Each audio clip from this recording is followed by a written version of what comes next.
Hello guys, this is John PI here, and now on this video I'm going to install the Nano S, the Ledger Nano S. On the directions that came in, it tells you to get started at startledgerwallet.com. So let's go to that address. Let me see.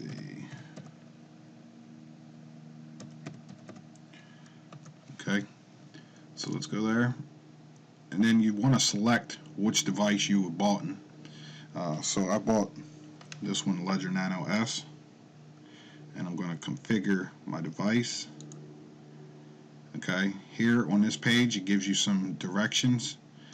Basically it just tells you that you're going to set up a PIN code. You're going to write down some 24 words, which is basically for this card here. So they give you this card, and what you're supposed to do is put in all of your passphrases on this card. Okay, there's 24. You want to do that in private because you're going to need that if you ever need to recover any of your settings. If you lose your ledger, then you're going to need these passphrases. Okay, so once you go to the site, you read through these steps, these 5 steps here. You need to install some applications. You can click on apps, go to Ledger apps, and then you can download these wallets, which is, you need Chrome for this too, by the way. For these apps, you want to install Bitcoin and the Ethereum wallet, and also the Ledger Manager. Now these are all 3 of these are Chrome extensions. Okay, so you need to use Chrome, install these extensions, and once you've installed them, you can verify that they are installed by going to settings, come down here, go to settings, it opens up a new tab, and then go to extensions, and you can verify that they are enabled in here. So let's go ahead and get this thing set up. Now this will be my first time setting this up, but I did just go through the site and checked out a few things. What else was there? What else did I find? This. Alright, so companion apps. It says here that it supports Bitcoin, Ethereum, Litecoin, Fido U2FF, Dogecoin, Zcash, and Dash. These are other currencies. I know Litecoin is, Zcash and Dash, Dogecoin. Those are other altcoins. Ethereum is another altcoin as well. I'm not sure what Fido U2FF. I'm figuring that has to do with two-factor authentication. It also has support for different integrations with other software wallets that are out there. It works with Copay and Greenbits and My Ether wallet, Electrum. Okay. So let's go ahead and get this thing set up.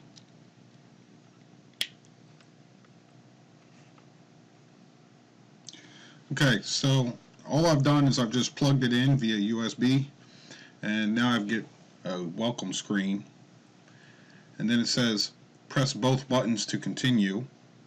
So you press both buttons at the same time on top. Then it says with Ledger Nano S, you interact and control the user interface by using the left and right buttons, which are located on top. And when you press both buttons, it means that you want to confirm or continue to progress through the menu, or you want to confirm the transaction. So it gives you a little bit of directions here. I'll let you see that.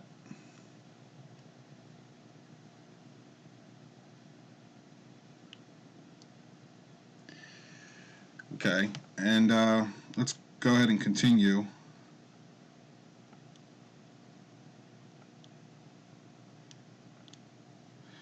When you hit both buttons, it says configure as a new device, like this. Okay, I'm going to hit the right button, and then it says choose your PIN.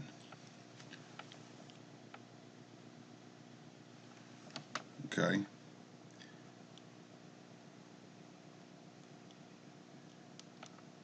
So I hit both buttons, and then I'm going to put in a PIN number,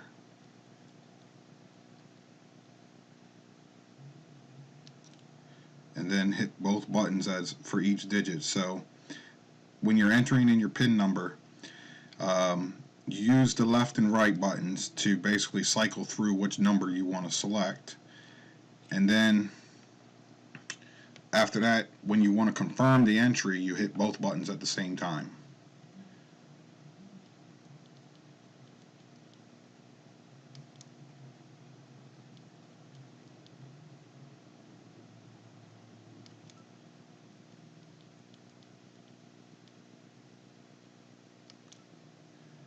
Okay, so now it asks you a second time to confirm your PIN. So I'm going to enter in the same PIN number again, and each time when I select a digit, I'm confirming by hitting the buttons twice, both buttons twice to confirm. I'm trying to go slow here because I want to make sure that I set it up right, and this is my PIN number and I don't want to mess it up. So let's see. Besides that, this is my first time doing this, setting this thing up. So you guys get to see me screw up and everything. Write down step 3. It says write down your recovery phrase. Okay, so I've got this card, and what it's going to do is it's going to give me some phrases that I need to write down. This is going to take a while because it's 24 phrases, 24 keywords that I need to write down. So I'm going to just pause the video and then I'll come back after I've done it. But basically, you want to write all of your password phrases on this little card here that they give you, and store that in a safe place. Okay, so now I've written down my 24 phrases. I'm going to put this in a safe place and keep it private. And then now it says step 4 on the device. It says confirm your recovery phrase. So it tells me to enter in word 18. Now I'm not going to tell you what word 18 is because I want to keep this private. So I'm going to continue.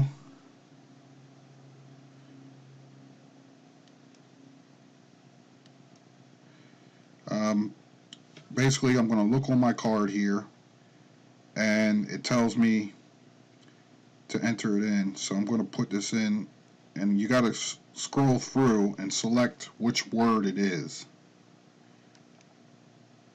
Okay, now it's telling me to select word 22, and I'm going to look on my card and see what is word 22, and then I'm going to scroll through and I'm going to select that secret word and then hit both buttons to confirm. And now it tells me your device is ready.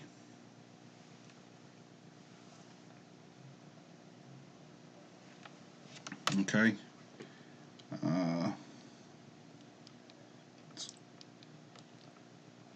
Okay, when I hit both buttons, now I've got what looks to be a setup menu where I can select Bitcoin, Ethereum, FIDO U2F, and settings. So let's go to settings. In settings, we've got brightness settings, rotate screen, invert colors, shuffle pin, firmware, and help. Okay. I will play around with some of these settings and find out what they all are. But this is my first time doing this video right now and installing this. So I'm just scrolling through some of the settings here.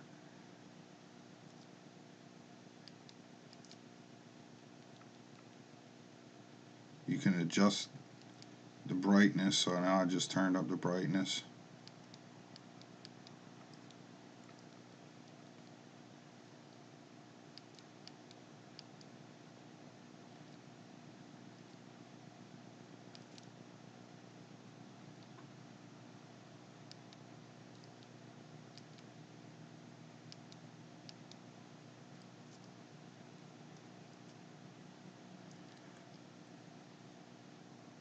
Quit app. Okay.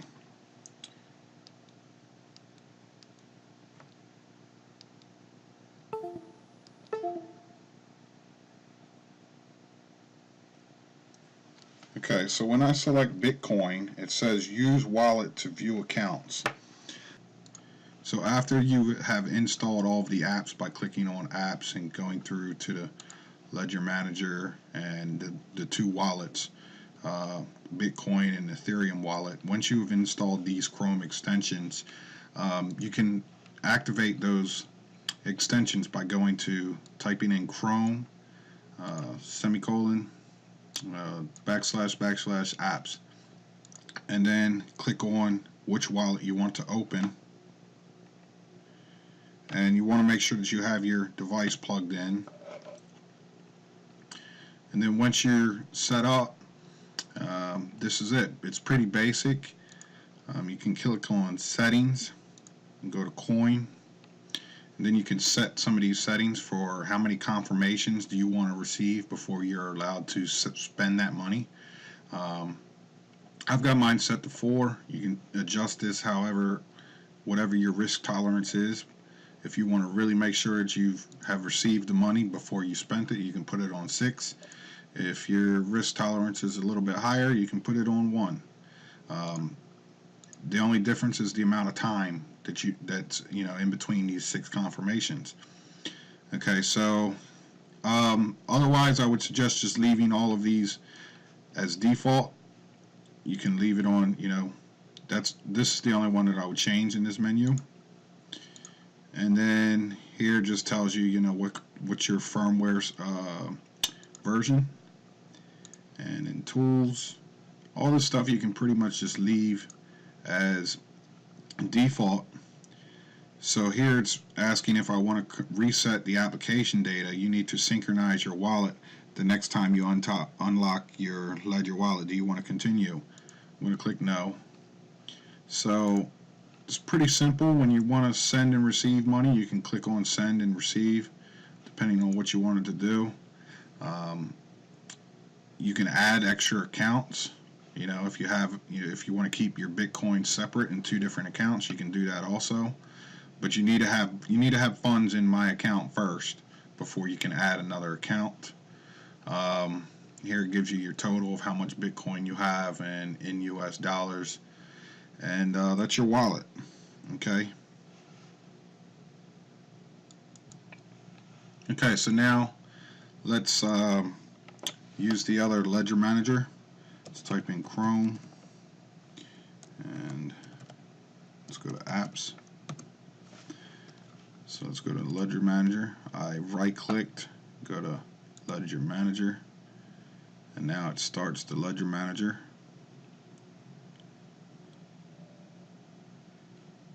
Okay, so it's asking me to connect my wallet. Now it was already connected.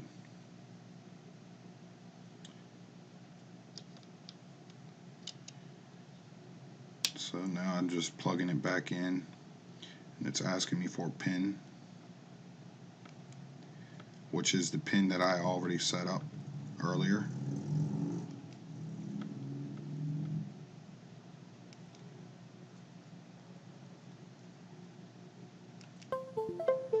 Okay, and it confirmed my PIN. Okay, now in your ledger manager you have different wallets that you can install on the device.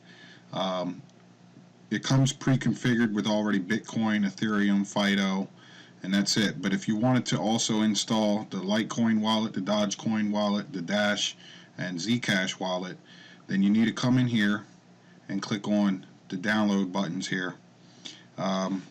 So what that does is it then installs that particular altcoin wallet on the device. So I've just installed Litecoin, and then now I'm going to install Dogecoin. It says processing,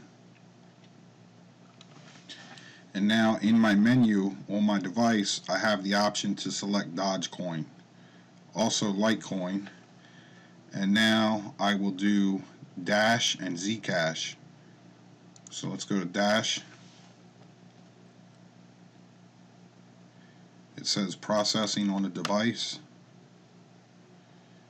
Okay, so now I've got Dash, Dogecoin, Ethereum, Phyto U2F, Litecoin, settings, and now last we're going to do this Dogecoin here, or not Doge, Zcash, sorry. Alright, so Zcash.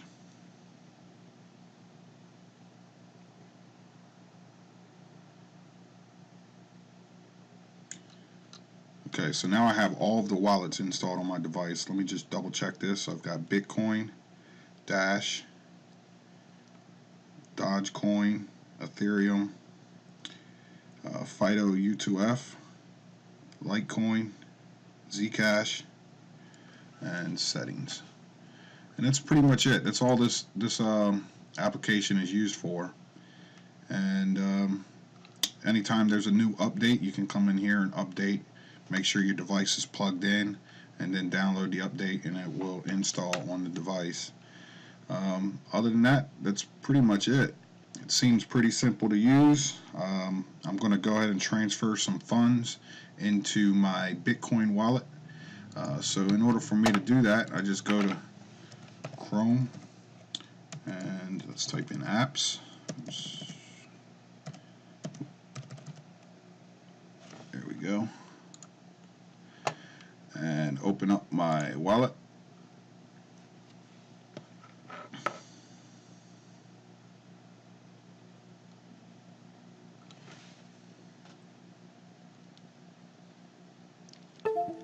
Select Bitcoin on my device, and then there's my wallet. So now I'm going to click on receive. I'm going to get my Bitcoin address, and I'm going to log into my Coinbase account and send my money or my Bitcoins to this device. Alright. So what's really great too about this Ledger Nano S is, think about it. I mean, if you were doing traveling and you were traveling overseas, a lot of times, you know, you can go and use your ATM card and stuff like that overseas. You can do all that stuff as well. But then, you know, you have a bunch of high fees. If you're taking cash, you know, you have certain limits, like, you know, certain countries, you're only able to take, you know, like 10,000 pesos or a certain amount of US dollars. I think when you're leaving the United States, I think the most that you can take with you on a plane is $10,000, I think. Any more than that, you have to declare it or something like that. So, you know, different things like that. Having one of these devices, you could fly right through the airport. You could have this thing loaded up with all kinds of money on it, whatever Bitcoins you have, and there's no way to know what you really got. You get on the other side of the planet, you get into another country. Now you want to spend their currency, no problem. You can still go and exchange that. Get online, search up for a local ATM. You can just do that by watching one of my past videos. I showed you how you can go to, I think it's coinradar.com, I think, coinatmradar.com, and you can also go to local, let me do this, local Bitcoins. You can then search on these two sites for either people that you can meet up with face to face, or you can find ATM machines that are in that local area. More and more of these Bitcoin ATMs are going to start popping up all over the place as people start to adopt Bitcoin. So there's going to be more places where you're going to be able to just, go there and go to an ATM and withdraw cash in local currency. The fees are really low, so you're not going to have to go to Western Union or anything like that and wire yourself money and pay a bunch of high fees. These are some of the benefits of having this Ledger Nano S. So if you're somebody who travels, this is probably a must-have on your list. Now you can go and also get a BitPay debit card, which is a BitPay Bitcoin debit card. Let me slow down. And that will be accepted anywhere Visa is accepted in the world, and you can debit your Bitcoin balance directly from the card. It's just like a credit card. You just, it's got the chip in it and everything. Works just like a credit card, and it debits the balance from your Bitcoin wallet. So, prior to Bitcoin and having these technologies available, you would have to go and use your credit card at an ATM. You got to pay the ATM fees. Then you got to pay a foreign transaction fee by your bank, or you have to, collect the receipts and send them back to the bank so you can get credit.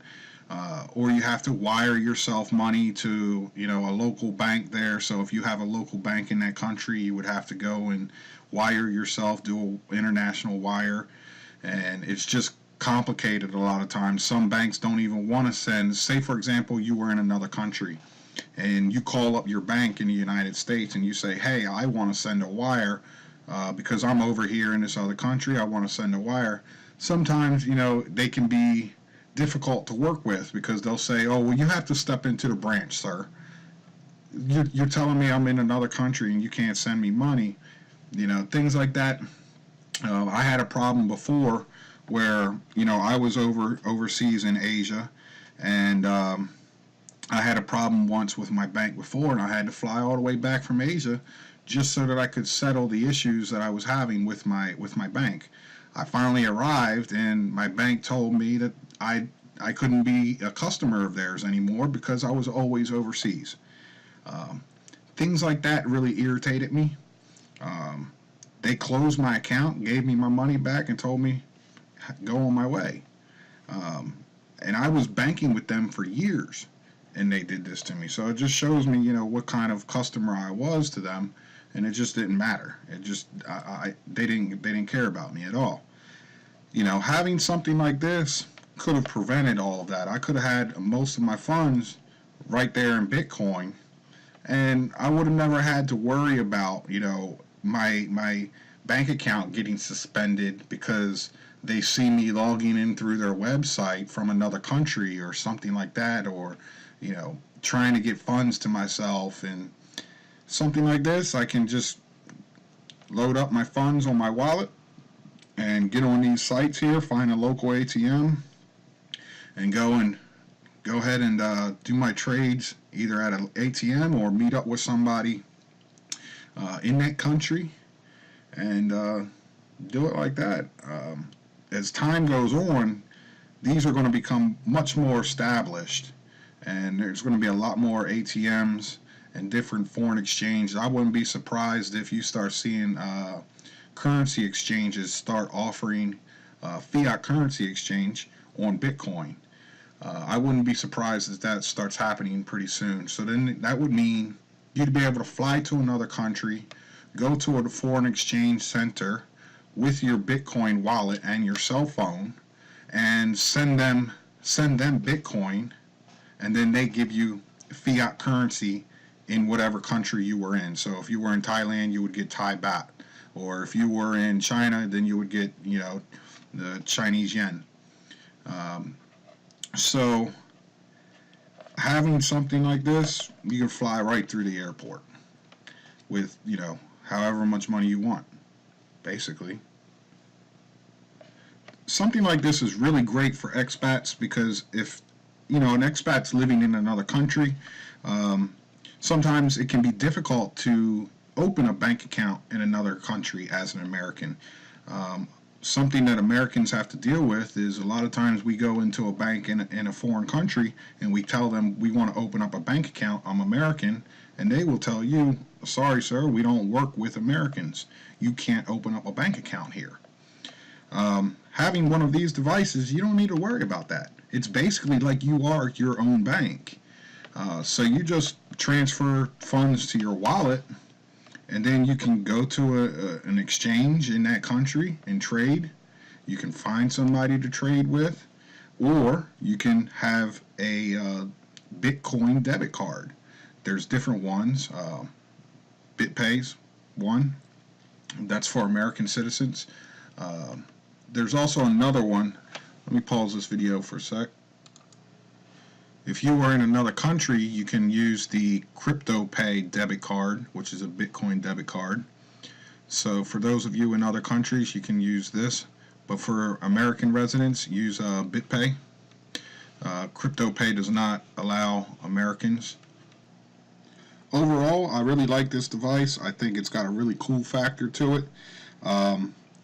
It doesn't seem cheap, and it's, you know, really small. I think it's a great concept with Bitcoin. I don't think it's, you know, because it's intangible, I wouldn't say that it's as great as gold, but for as long as people keep on having faith in this new currency, Bitcoin, as long as the prices continue to stay high, as they have been, and they're consistent, I think it's a good place to put your money. And then you don't have any problems with trying to deal with the bank asking you, you know, what do you want to send this wire overseas for $10,000, or why do you want to do this, or whatever the case may be. You don't have to worry about having a run on the banks. You have your funds in your hardware wallet. Bitcoin is basically, it's deflationary. The Federal Reserve has been printing up dollars like crazy, and you know, that causes inflation. So I think having one of these devices is really good, because there's only 21 million Bitcoins that's ever going to be released in circulation, and right now there's about 16 million Bitcoins that are in circulation, with just a few coming out every day by the Bitcoin miners. You know, I wouldn't say go and put all of your money into something like this, you know, because it's still like trading like on the stock market. I mean, the prices of Bitcoins will go up and down. It will fluctuate. It's traded 24 hours a day. So, you know, be careful with what you put in. I'm not saying, you know, anything's going to happen. It seems like Bitcoin's on its way to probably going up to $1,800 a Bitcoin. I certainly see something like that happening. Anyhow,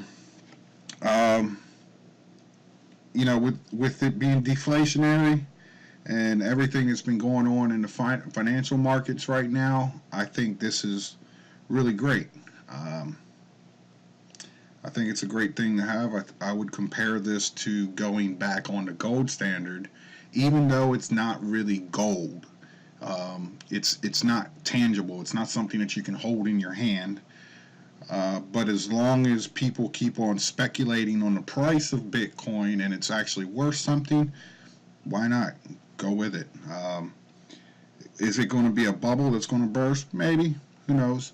Probably. Just make sure that you sell before, you know, before the prices all go down, before they tank. So buy low, sell high. Okay, so I really like this Ledger Nano S. I'm going to go ahead and transfer some of my Bitcoin and put it on my wallet on this device. And if you want to purchase one of these as well, I'm going to put a link in the YouTube video comment section below this video.